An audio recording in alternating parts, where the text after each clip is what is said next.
তো এই যে ভিডিওটা যে কথাগুলো বলছি এটা তাদের জন্য নয় যারা ভাবো যে আমার জীবনে তো দুঃখ নেই, আমি কেন এসব কথা ভাবতে যাব। তো এই ভিডিও তাদের জন্য নয় যাদের জীবনে অনেক দুঃখ, যারা কষ্টে বাঁচো, যারা প্রতিটি মুহূর্তে যুদ্ধে আছো, অর্থ কষ্ট, হেলথের কষ্ট, সম্পর্কের কষ্ট। এই ভিডিও তাদের জন্য যে এটা কেন আমরা ভাবি না যে ঈশ্বর তো ভালো দেবেন খারাপও দেবেন, সবটাই সেই 10টা কলা 10টাই যে ভালো দেবেন মা তা তো না।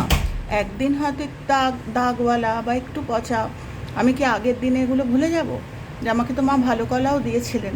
তো যাই হোক, তো সেটা যদি আমরা মনে রাখি তাহলে এরমও হতে পারে যে হয়তো আমরা জানি না, আমাদের তো মায়াবদ্ধ জীব, চোখ দুটো আমাদের মায়ার, কান দুটো আমাদের মায়ার, মুখ আমাদের মায়ার, যা খুশি আমরা বলে দিই।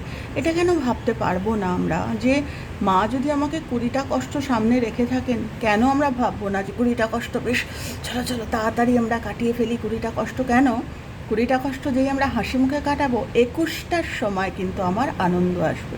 কিন্তু ওই 20টা কষ্ট কাটাতে গিয়ে আমরা কেঁদে মানুষকে দোষ দিয়ে ওই 20টা কষ্ট না আমরা 40টা 50টা 60টা করে ফেলি।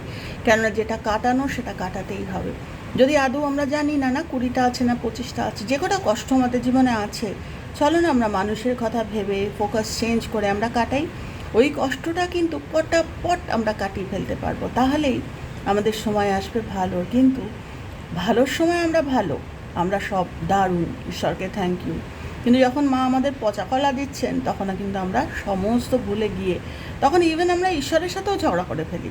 তো যাই হোক, এটা যদি আমরা ভাবি যে যদি আমার 20টা কষ্ট থেকে থাকে, তো চলো না আমরা 20টা কষ্ট তাড়াতাড়ি কাটিয়ে ফেলি, তাহলেই তো আমার ভালো দিন আসবে। ওই জন্য বলেন যে কষ্টের সময় ঈশ্বরের নাম নিয়ে আনন্দের সময়টা যদিও খুব ডিফিকাল্ট, কিন্তু যদি করতে পারি তাহলে কিন্তু আমার 21এর দিন আমাদের খুব সুন্দর দিন আসতে চলেছে।